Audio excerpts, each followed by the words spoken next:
Hi there, my name is Sagarika Dam, and today I'll be analyzing the animated short film Children on the basis of several film theories.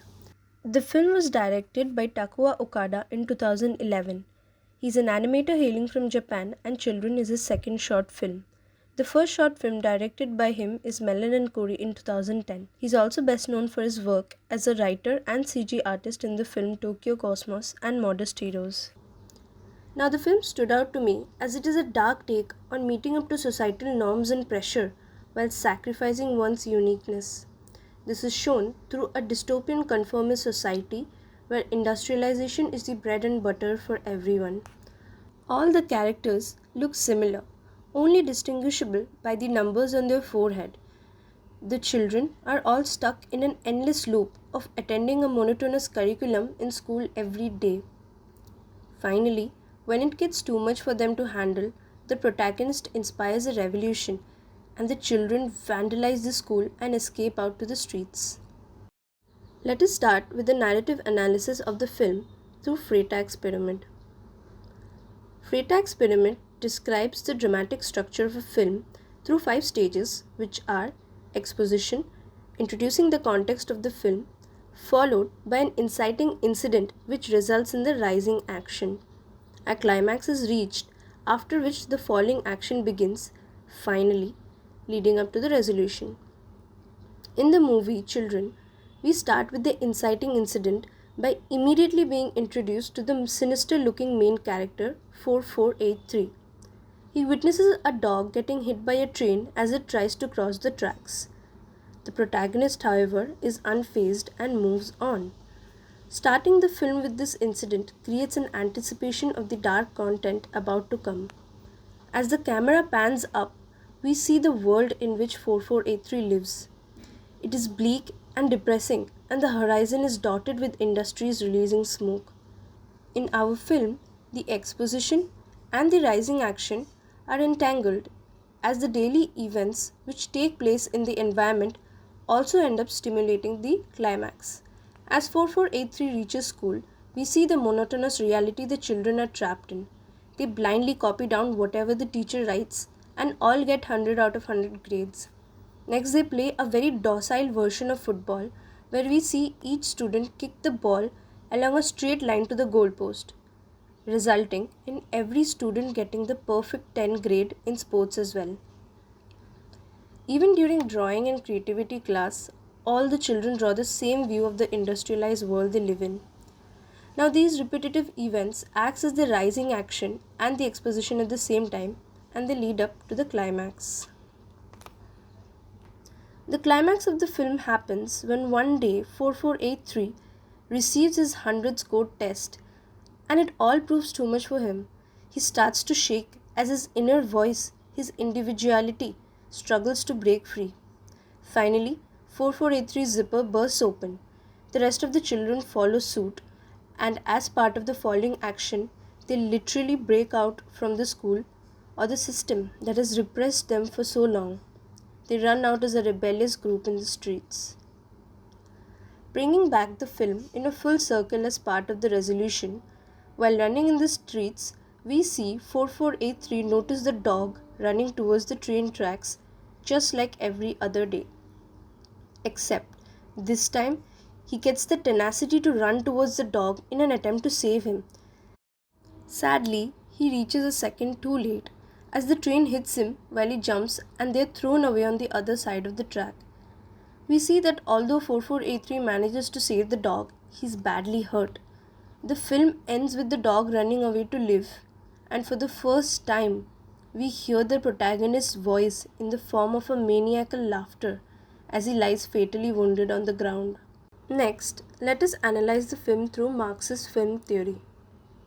Marxist films are usually not character driven. Instead, they are more focused on the oppression and suffering of the mass. Usually, Marxist films refrain from having a protagonist to allow an unbiased view for the audience. But the director, Takuya Okada, did a beautiful thing here. Since all the characters in the film are very similar, a singular character was chosen as the protagonist who will initiate the rebellion. The protagonist is no different from any other child. He is subjected to the same routine and is just used as a mere tool in the film technique to arouse the uprising. Hence, Marxist film theory has been successfully portrayed here, but with a twist. In the film, the idea that everyone is just a cog in a machine is clearly represented as their originality is discouraged. All the children have no physically distinctive features except the numbers on their head. Even the teachers and adults are clearly synchronized in their actions and appearance. This shows a society which is oppressed and in return oppresses the future generation as well. Everyone mindlessly succumbs to a pattern of surviving and working.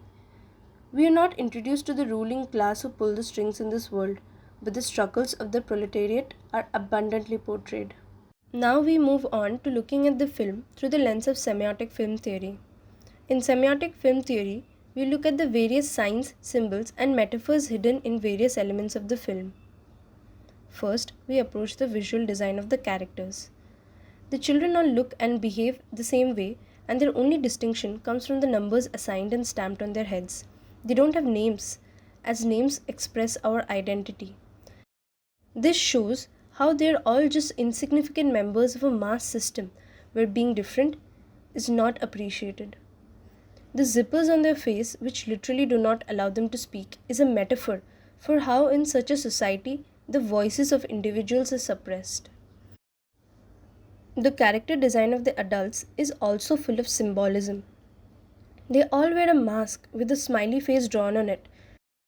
This establishes how the adults who were once victims of the same monotonous regime are now expected to maintain a facade of happiness and peace. Their only concern is to prepare all the children to meet the expected standards of their society. During the climax scene, the protagonist's zipper bursting open is a sign of their personalities breaking through the exterior facade they are trained to maintain. It stands for freedom and rebelling against forced societal pressures. Now we look at the dog and the train, which are recurring events in the film. The dog represents the hopes, dreams, and uniqueness of the protagonist, while the train stands for the society which cages them. Every day, 4483 witnesses the dog trying to cross to the other side of the train track. But the dog always gets crushed by the barreling train, never breaking free. And every day, 4483 allows it to happen without intervening.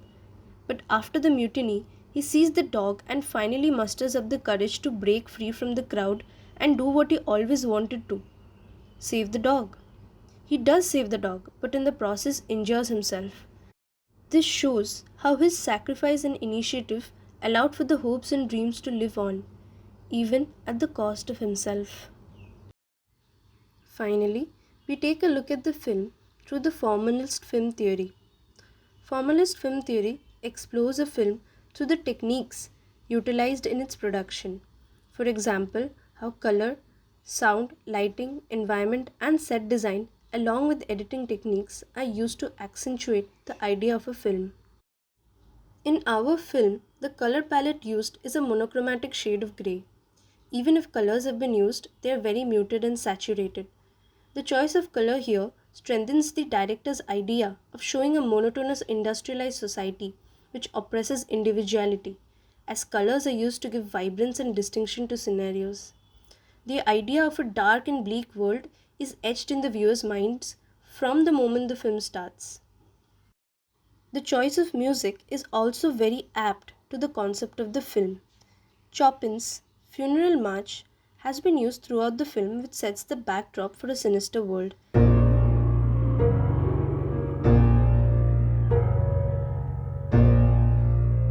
It also goes very well with the motif of death, which is a repetitive element in the film.